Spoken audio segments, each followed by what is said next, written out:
He joined the fight against basically the kidnapping of these workers. That didn't end well.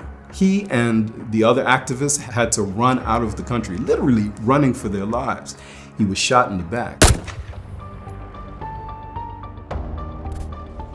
Courageous, fiery, irreverent, justice-minded, selfless.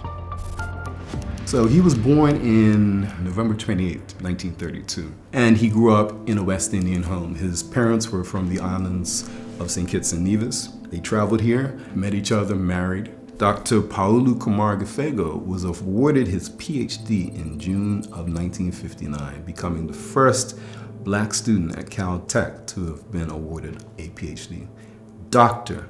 Pauulu Kamarakafego, at that time, Roosevelt Brown. In 1992, he was part of the NGO conference that was attended to the United Nations Conference on the Environment, where governments were represented. Pauulu was actually elected by thousands of participants from around the world to be the convener for the next 10 years of regional conferences, especially for islands all around the world. In the early 90s, I had the opportunity to sit with Pauulu in his house, on his sofa, up in Frizzles Hill.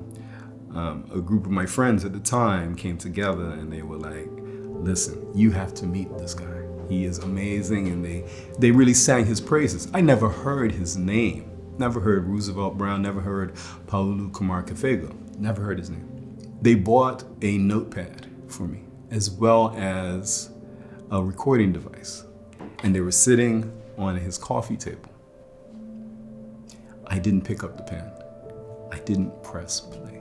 The next time I really came across when this great lion of a man transitioned from this world to the next.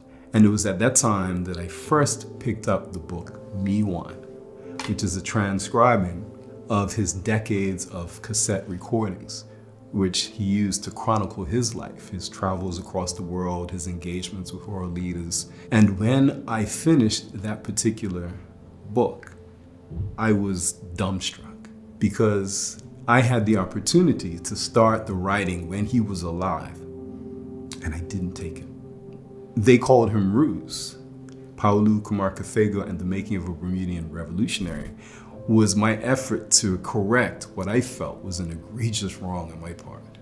As a writer, your job is to seize every opportunity to get the story correct. And I was right there. I could have gotten it from the horse's mouth.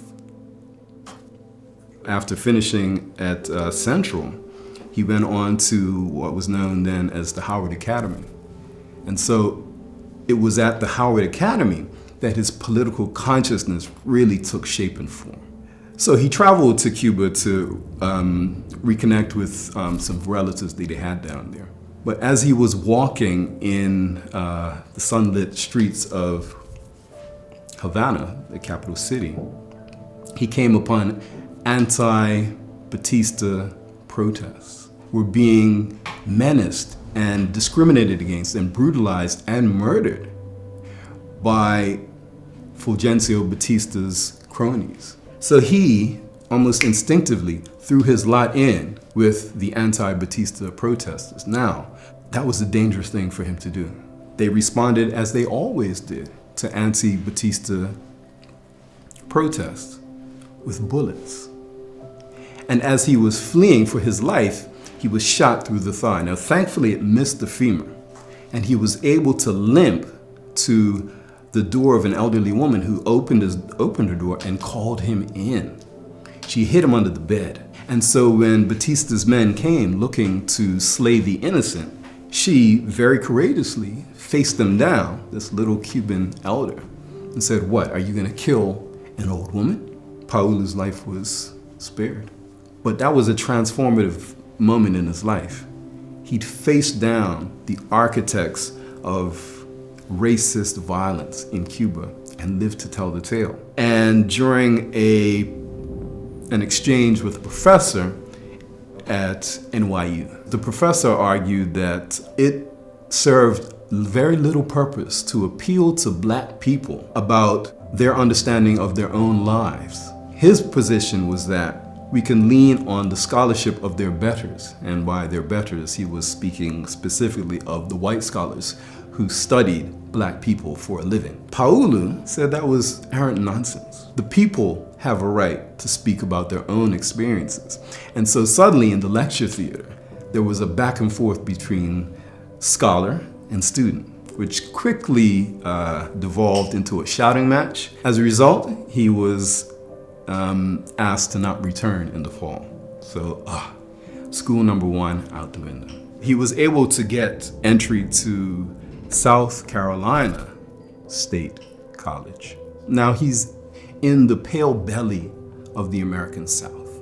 Right? Keep in mind that during this time, lynching is very commonplace. And the Ku Klux Klan, a white supremacist domestic terrorist organization, was very fond of burning crosses near to the college campus. Pauulu bristled at this. He saw it one evening and called some of his band of brothers together, and they armed themselves with weapons. They blasted a volley of shots over their heads, just to let them know, we are not afraid of you. Now think, this is early 50s, United States, Deep South. That was almost unthinkable. Now we've been through two. School number 3 was in North Carolina, and it started well. But this is Pauulu we're talking about.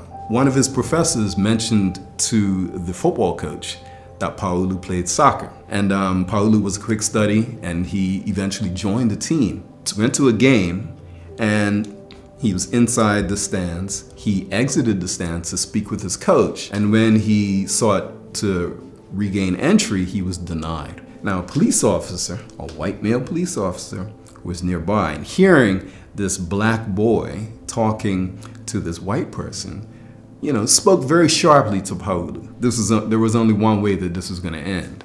The police officer approached him, sought to put his hands on him, and Pauulu executed an off-balancing technique, and the cop fell on his rump. He went to draw his gun, and Pauulu put his foot on his wrist and was gonna strike him when some other police officers came and, threw him into the back of the van. Now, normally this would have ended in great tragedy were it not for the fact that the person whose home he was staying at was a police officer.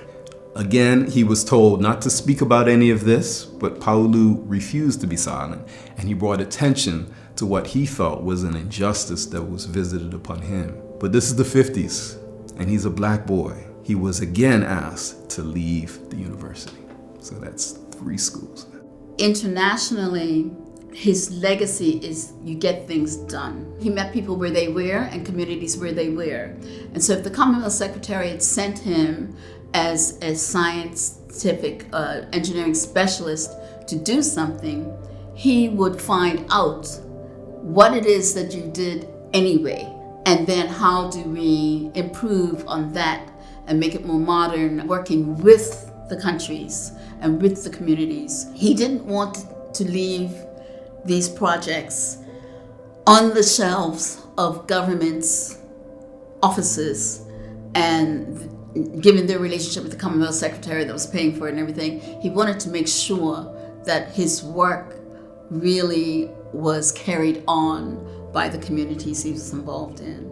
Dr. Pauulu Kamarakafego was active in Bermuda during the 1961 when, as a founder of the Committee for Universal Adult Suffrage, he saw having equal access to the vote as one of the ways that the black majority here in the island could gain real, meaningful political control. What I really understood when these people arrived for the 1994 conference in Barbados was how highly respected he was by people from small villages up to the leaders of their countries, because almost everybody bought a tiny memento. And they would come to him and say, can you please give him this? It is a gift from our president. It would be from some other island, and it would be a gift from their village chief. I mean, he was known far and wide, not only at the top level, but throughout many of the countries that he worked in and participated in. From Africa, from all over Asia, from Europe. I myself began to understand the weight and the breadth and depth of the respect that people had for him. And for me, it was a testament to the respect that he had for people that they returned it to him. One of Dr. Pauulu Kamarakafego's most notable achievements, in my humble opinion, is his spreading of Black power far and wide. But looking globally, he was held in high esteem by all the radicals of that time, by every single one of them. And principal among them would have been Malcolm X, who he met in East Africa in the early 60s. They wanted to work with one another, and unfortunately, they were unable to engage one another because Dr. Kamarakafego was already focused on his work in East Africa. He was developing the infrastructure for Kenya as well as Tanzania. So he couldn't just leave and engage in liberation work with Malcolm. Unfortunately, Malcolm the following year was assassinated in February of 1965. Dr. Pauulu Kamarakafego was an educator, and he was teaching biological sciences at Cuttington College. And as a result of the opportunity to be in Africa at that time, in West Africa, specifically in Liberia, that was actually how we got access to his name. He has Capelle relatives in Liberia, and he was able to get to the village where his blood relatives were to be found, and it was the village chief who gave him his name. Pauulu Kamarakafego actually means the brown-skinned son of Chief Kamara. That's how he got his name, from his Capelle relations. But he was down in Liberia and working with the Liberian government when the issue of rubber tapping came to the fore. People would be worked to death on these rubber plantations. And again, as he had done in Cuba nearly a decade earlier, Dr. Kamarakafego felt aggrieved that the oppressed were suffering in this way. He joined the fight against basically the kidnapping of these workers. That didn't end well. President Tubman gave security forces the right to shoot on sight any agitators who were against rubber tapping and changing the status. As a result, he and the other activists had to run out of the country, literally running for their lives. He was shot in the back, and thankfully, he was able to survive that injury, which could have been worse had he just been standing upright rather than hunched over. I believe that Dr. Pauulu Kamarakafego wanted to leave behind a legacy that demanded that we who have skills, whatever those skills may be, should put them to use, should ruthlessly exploit said skills to ensure that we leave this world better than when we found it. So Dr. Kamarakafego really, through the study of his life, implores us to take the bull by its horns, to seize the time to do what must be done for the benefit of the world's most oppressed peoples. Because, as Dr. King said, the arc of the universe is long, but it bends toward justice. And Pauulu wanted us to understand that it is in our hands the ability to transform the world for the better, just as he did throughout his life.